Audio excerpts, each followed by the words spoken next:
Чеченской Республике госслужащих заставляют заводить аккаунты в социальных сетях, чтобы ругать критиков местной власти и клеймить их врагами народа. Бюджетникам, помимо основной работы, приходится работать с сетевыми троллями. Они анонимно рассказывают журналистам, что руководство их учреждений по указке сверху натравливает их на широко известного видеоблогера Тумсу Абдурахманова и других критиков Кадырова. Между тем, пиарщики Рамзана Кадырова разработали целый свод правил фейкового комментирования. Нельзя ставить одни смайлы, нельзя оставлять однотипные реплики, писать надо строго по теме публикации. За качеством исполнения следят кураторы с подставных ников в соцсетях. Учителя и преподаватели жалуются, что Министерство образования отвлекает от работы требованиями активнее ругать и опровергать оппозиционных блогеров.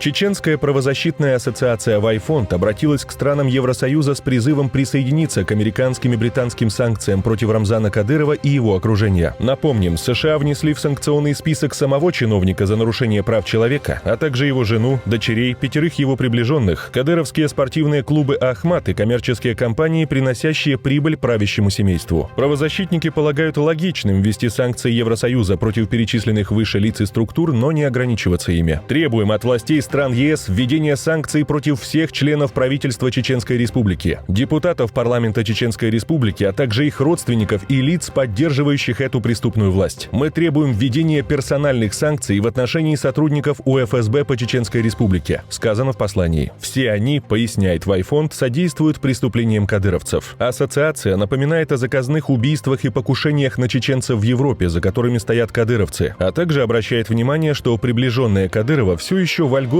чувствуют себя на территории Евросоюза. Евросоюз столкнется с высоким уровнем преступности, а чеченские беженцы будут находиться под жестким контролем и преследованием со стороны кадыровской власти, сказано в обращении. Чтобы этого не произошло, Евросоюзу стоит всерьез задуматься о санкциях в самое ближайшее время, подытоживают авторы письма. Правозащитный центр «Мемориал» сообщил об аресте жителя Грозного Ахмеда Кабилова. 27-летний Кабилов был похищен 29 декабря из собственного дома и пропал. Лишь через месяц, 20 января, выяснилось, что он находится в изоляторе временного содержания в Грозном по обвинению в хранении оружия. Силовики сообщили, что мужчине светит небольшой срок. Как отметил представитель «Мемориала» Олег Орлов, обычно молодых людей похищают в Чеченской Республике и пытают, выбивая признания. Их родных запугивают, заставляя молчать, и обещают дать небольшой срок. Когда признания подписаны, дело строится по отработанной процедуре. Фейковое следствие, суд и большой срок заключения вопреки обещаниям. Орлов также подчеркнул, что близкие похищенных обращаются к правозащитникам на стадии их бесследного исчезновения, а когда пропавшие находятся в СИЗО или ИВС, стараются договориться напрямую с силовиками и от юридической помощи отказываются.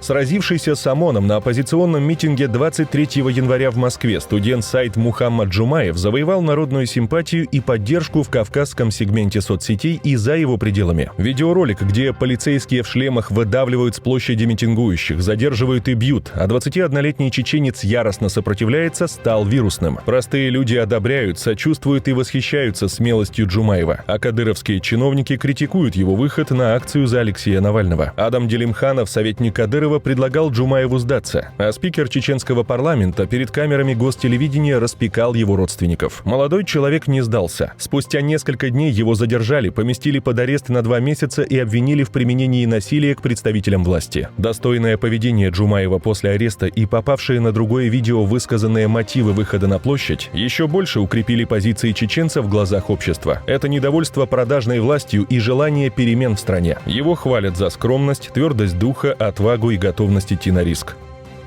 31 января 2000 года – особая дата для чеченского народа. В этот день, 21 год назад, чеченские бойцы пошли на прорыв из окруженного российскими войсками города Грозный, чтобы отступить в горы. После двухмесячной обороны столицы группировка чеченских войск под предводительством своих командиров, неся тяжелые потери, прорывается в юго-западном направлении через линию позиций российских войск. Этот прорыв сравним с операцией «Дюнкерк», так как именно это отступление из Грозного спасло чеченскую армию, как спасло армию союзников во время Второй мировой войны. Этот выход по минному полю и недельный переход в Шатой – это все то, что сформировало из чеченских бойцов армию. Все то, что после позволило отступить в горы и перегруппироваться. Затем снова спуститься в города и села и сформировать сопротивление, которое потом еще годами вело яростную борьбу против России. 5 февраля исполнился 21 год со дня массового убийства мирных жителей в поселке Новые Алды, ставшего одним из самых тяжелых военных преступлений в истории Второй русско-чеченской войны. По данным правозащитников, российскими военными были убиты около 60 мирных граждан. Кроме того, были совершены поджоги и изнасилования. По официальным данным, 5 февраля в поселке орудовал ОМОН из Санкт-Петербурга и Рязанской области. Позже их вину в резне подтвердил Европейский суд по правам человека. В ходе так называемой зачистки были убиты несколько женщин, включая беременную, грудной ребенок, а также пожилые люди старше 60 лет. В тот же день в некоторых районах Грозного также были совершены убийства гражданских лиц. Из материалов Европейского суда следует, что расследование этого преступления возобновлялось в России 4 раза, но так и не привело к наказанию виновных. Представитель правозащитного центра «Мемориал» Александр Черкасов на встрече с журналистами, посвященной десятилетию трагедии, отмечал, что ее виновники не установлены и не наказаны. Правозащитник убежден, что это преступление сравнимо с преступлениями гитлеровских карателей времен Великой Отечественной войны.